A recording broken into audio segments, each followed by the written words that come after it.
Hello বন্ধুরা, কেমন আছো? আশা করি ভালো আছো, সুস্থ আছো। আমরা খুব ভালো আছি। আমি আবারও চলে এসেছি আমার নতুন একটা ব্লগ নিয়ে তোমাদের কাছে। আশা করি ব্লগটা তোমাদের খুবই ভালো লাগবে। এই যে সকালবেলা দেখো সমস্ত বাসি কাজগুলো করে নিয়েছি। এখনও কিন্তু ব্রাশটা করা হয়নি। তার আগেই আমার এই শখের ফুল গাছগুলোয় কিন্তু প্রতিদিন এইভাবে জলটা দিয়ে নিই। কী বলো তো, সংসারের প্রত্যেকটা জিনিসকে আমি খুব ভালোবাসি। আমার এই সুন্দর সংসারটাকে সাজিয়ে গুজিয়ে পরিপাটি করে যত্ন সহকারে রাখার চেষ্টা করি। তো দেখো গাছগুলোয় খুব সুন্দর সুন্দর ফুল হয়েছে, দেখে না মনটা একদম ভরে যায়। না দেখতেই থাকি, যখন মনে হয় দেখতেই থাকি, এত ভালো লাগে কি বলবো।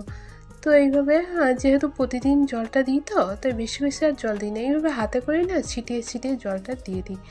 আর এটা হচ্ছে রোজ সকালে আমার একটা রুটিন বলতে পারো। যেহেতু এখন শীত পড়েছে, তো আমি যে যোগা বা ব্যায়াম করতাম, সেটা না এখন আর করা হচ্ছে না। কি বলো তো, প্রচণ্ড শীত, ছেলেকে নিয়ে বাইরে এসে ওইসব করা আর সম্ভব হচ্ছে না। মানে সম্ভব হয়তো চেষ্টা করলে হবে, কিন্তু ছেলের জন্য সেটাকে এখন ছেড়ে দিয়েছি। তো তারপরে কিন্তু সেই কাজটা না করে আর একটা, সেই সময়টায় অন্য কিছু তো একটা করা যেতে পারে বলো তো। তো সেই জন্যই কিন্তু এই গাছগুলোর পরিচর্যা একটু করি। তো সকালবেলায় উঠে সমস্ত গাছগুলোতে জল দিয়ে নিয়েছি দেখো। আর এই যে লঙ্কা গাছগুলো জানো তো এমনি এমনি হয়েছে, তো এদের একটু যত্ন করলাম, দেখছি লঙ্কাও এসেছে, ফুল ফুটেছে তো প্রচুর, কিন্তু একটা দুটো করে লঙ্কা আসছে। জানি না কি কেমন হবে। নিজে হাতে তো লাগাইনি, এমনি হয়েছিল, তাই তাদের একটু পরিচর্যা করছি। আশা করি ভালোই ফল দেবে। যত্ন করলে সবাই কিন্তু কিছু না কিছু উপহার দিয়ে থাকে, ওরাও দেবে হয়তো। তারপরে গ্লাসটা হাতে নিয়ে নিলাম। এই যে উঠোনে দু চারবার পাক দিলেও কিন্তু শরীরটা অনেকটা ফ্রেশ লাগে, মনটাও ফ্রেশ হয়ে যায়। তারপরে চলে আসি এই সবজির গাছগুলোর কাছে, কেমন আছে সেগুলোকে দেখতে। তো এসে কিন্তু শুধু দেখাই হয় না, জানো তো, দেখি যদি গাছে বেগুন আছে, তো বেগুন কিন্তু তোলা হয়ে যায়। কী বলো তো, গাছে বেগুন থাকলে তুলতেও অনেকটা ভালো লাগে, নিজের হাতে লাগানো তো। তো তুলে সেগুলোকে আবার ভেজে খেতে আরও ভালো লাগে। আজকে সেটাই প্ল্যান আছে যে কিছু বেগুন ভাজা করব, যেহেতু আজকে হচ্ছে বৃহস্পতিবার। বৃহস্পতিবার মানে তো নিরামিষ। নিরামিষের দিন ডাল আর ভাজা, এটা তো হতেই থাকে।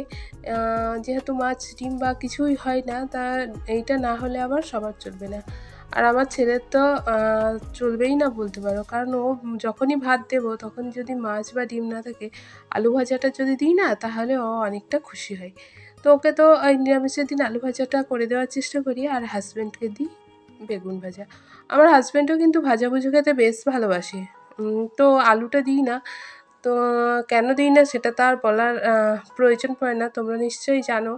তো বেগুনটাই দিই সবসময়। তো ভাবলাম গাছে যদি বেগুন থাকে, কয়েকটা বেগুন তুলে নিই, তাহলে কিন্তু বেচে দেবো। এই যে সরু সরু বেগুনগুলো, সরু দেখতে হয়তো খারাপ লাগছে, কিন্তু খেতে বেশ টেস্ট।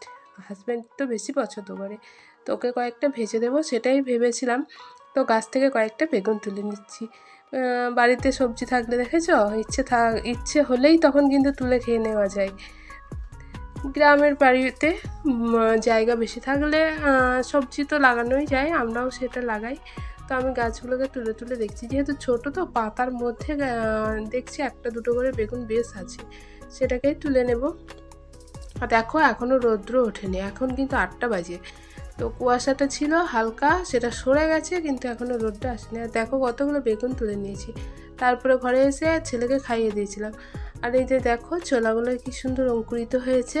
হাজব্যান্ড কয়েকদিন থেকে বলছিল যে ছোলার অঙ্কুরোদম যেন হয়, তুমি ঠিক করে কিছু ছোলা রেখে দিও। তো আমি কিন্তু চেষ্টা করেছিলাম, আর দেখেছি তার ফলটা ভালো হয়েছে, অনেকটা বড় বড় হয়ে গেছে। এটা মাত্র 2 দিন রেখেছিলাম। তো সেটা হাজব্যান্ডকে দিয়ে দিলাম, খেয়ে নিল। আর দুজনের জন্য এবার একটু তোমার হচ্ছে চা বানিয়ে নিচ্ছি। সেই গোলমরিচ দিয়ে চা, শীতকালে বেশ ভালো লাগে। কফি খেতাম জানো তো, কিন্তু আমি দুধটা রেখে গেছিলাম, আর বিড়াল এসেছিলো, তো মুখ দিয়েছি কিনা ঠিক বুঝতে পারছি না, কিন্তু সেটা আর খাওয়া ঠিক মনে করছি না, সেই জন্য আর কফি খাওয়া হলো না। কী বলো তো, ভাগ্যে না থাকলে আর কী করে হবে। তো সেই জন্য দুজনের জন্য 2 কাপ চা বানিয়ে নিলাম। তো এবার চাটা খেতে খেতে সেই একটু গল্প, তারপরে কিন্তু যে যার কাজে পুরোদমে লেগে যাওয়া।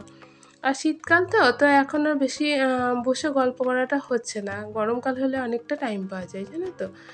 তো দেখো বানিয়ে নিয়েছি দুজনের জন্য 2 কাপ চা। এবার কিন্তু বসে একটু খেয়ে নেব, তারপরে আবার চলে যাব রান্নাঘরে। সেই রোজকার রুটিন, রোজকার রান্নাবান্না, হাতাখুন্তি নিয়ে আমাদের যে সংসার সেটাই। তো রান্নাঘরে চলে এসছে একদম। আজকে করব বাঁধাকপি। বাঁধাকপি নিয়ে এসছে, সেটাকেই কেটে নিয়েছি। বাঁধাকপিটা এরকম যদি বাঁধাকপি হয় না, তাহলে কিন্তু কাটতে খুব সুবিধা হয়, মানে তাড়াতাড়ি কাটা হয়ে যায়। কিন্তু ফাঁপা হলে অনেকটা দেরি হয়, ভালো লাগে না। তো আজকেরটা বেশ ভালো আছে, তাড়াতাড়ি কেটে নেব। তো সেই 10টার মধ্যে রান্না, তাড়াহুড়োটা তো বেশ ভালোই থাকে।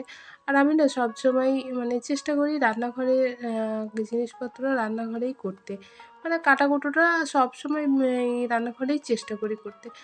ভালো লাগে না ওই যে ওই মার্বেলের উপর যাও গিয়ে ওর মধ্যে না কিছু পাতো, তারপরে কিন্তু সবজি কাটা যায়। না হলে কিছু একটা পড়লেই তার দাগটা সহজেই বোঝা যায়। সেই জন্য আমি সবসময় রান্নাঘরেই চেষ্টা করি করতে, না হলে উঠোনে চলে যাই। তো দেখো অনেক সুন্দরভাবে কেটে নিয়েছি। তারপরে তো ছেলের জন্য একটু আলু ভাজা বসিয়ে দিয়েছি।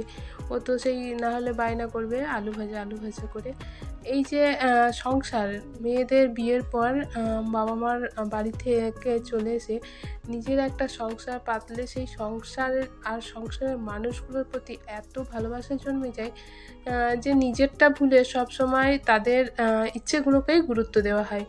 যে ছেলে কি খায় বা খেতে ভালোবাসে, হাজব্যান্ড কি খাবে, এইগুলোই সবসময় মাথায় আসে মেয়েদের রান্না করতে গেলেই। আমারও সেরকম, যে নিরামিষ আজকে ছেলেটা কি দিয়ে ভাত খাবে, একটু আলু ভাজা করে দিই। আর হাজব্যান্ড হলে তো তাকে একটু বেগুন ভাজা বা ডাল, খুশি রাখার সবসময় সবাই চেষ্টা করে, আমিও সেই রকম চেষ্টা করে চলেছি। আসলে ভালো বা ভালো বলবো না, সবাই একটা যে খ্যাতি পেতে সবাই ভালোবাসে, জানো তো, মানে সুনামটা সবাই চায় যে করুক। আমিও সেরকম চাই হাজব্যান্ড যে আজকে এটা বানিয়েছি, খেতে বেশ ভালো হয়েছে, বা আজকে খাওয়াটা ভালো হলো, এই ধরনের কমপ্লিমেন্টগুলো শুনতে খুবই ভালো লাগে। তো দেখো এদিকে কিন্তু ভাতটাও বসিয়ে দিয়েছি। বাঁধাকপিটা অফ ক্যামেরায় করেছি, যেটা তোমাদের সাথে শেয়ার করা হলো না। আর এদিকে একদম লাস্টে আজ একটু টমেটোর চাটনি করছি। কিছু না থাকলে, মানে মাছ ডিম মাংস না থাকলে কিন্তু একটু যদি চাটনি বানানো যায়, তো লাস্টে কিন্তু খেয়ে মুখের স্বাদটা অন্যরকম হয়ে যায়, বেশ ভালো লাগে, আমার তো বেশ ভালো লাগে। তো এই যে দেখো রান্নাবান্না কমপ্লিট হলো। আজকে তো বৃহস্পতিবার, এখনও কিন্তু পুজো হয়নি। এই রান্নাঘর থেকে তাড়াহুড়ো করে বেরিয়ে ছুটতে হবে ঠাকুর ঘরে। বৃহস্পতিবারের পুজো মানেই তো একটু টাইম ধরে করা। তার আগে কিন্তু রান্নাটা করে ছেলেকে খাইয়ে হাজব্যান্ডকে মানে রেডি করে বের করে দিয়ে তারপরে কিন্তু আমাকে ঠাকুর ঘরে যেতে হবে। একটার পর একটা কাজ সংসারে লেগেই আছে। আর যদি তুমি কোনো কাজকে ভালোবাসো, তাহলে কিন্তু সেটা তোমার কাছে কোনো কিছুই নাই, তুমি অনায়াসেই করতে পারবে। আর আমাদের মেয়েদের তো এই সব জিনিসপত্র নিয়েই জীবন। তো এইসব কাজ করতে খুব একটা কষ্ট হয় না, বিরক্তও হয় না। তো নিজেদের কাজ নিজেরা ভালোবেসে, যথেষ্ট ভালোবেসে করি আর কি। তো দেখো হাজব্যান্ডের খাবারটা বেড়ে দিচ্ছি, মানে টিফিনটা ও তো খাচ্ছে, আর যে খাবারটা নিয়ে যাবে সেটাও রেডি করে দিচ্ছি। তারপরে ওকে বের করে দিয়ে স্নান টান করে নেব, তারপরে পুজো। এইভাবে চলতে থাকছে সংসার জীবনটা, কাজ একটার পর একটা লেগে আছে। এরপরে তো ছেলে একটু বড় হলে তার স্কুল যাওয়া, কাজ আরও বাড়বে। হয়তো তখন একটু অসুবিধা হবে, কারণ এই 10টার মধ্যে রান্না করে আবার ছেলেকে নিয়ে যাওয়া। হাজব্যান্ডের তো একদম টাইম হবে না, জানি না কি হবে, ভবিষ্যৎটা কি বুঝতে পারি না। মাঝে মাঝে জানো তো খুবই চিন্তা হয় যে বাড়ির কাছে থাকলে এতটা ভাবতাম না, একটু দূরে তো কীভাবে যাতায়াত করব, এটাই ভাবতে থাকি। যা হবে দেখা যাবে, সে ভেবে তো আর কোনো কিছু হবে না। সময়ের সঙ্গে সব কিছুকে মানিয়ে নিতে হবে, সব কিছু নিয়ে এগিয়ে যেতে হবে, এইভাবেই। তো দেখো রেডি হয়ে গেছে, এবার হাজব্যান্ডকে এটা দিয়ে দেবো, এই যে দিয়ে দিচ্ছি। তারপরে কিন্তু সব স্নান টান করে সব কাজ হয়ে গেছে। আজকে কিন্তু হাজব্যান্ড এই দুটো মানে ভাঙাচোরা দিয়ে জিনিস কিনেছে, যেটা তোমাদের সাথে শেয়ার করলাম। তো আজকের মতো আমার এই ব্লগটা এখানেই শেষ করলাম। আশা করি তোমাদের ভালো লাগলো। দেখা হবে নেক্সট কোনো ব্লগে। টাটা।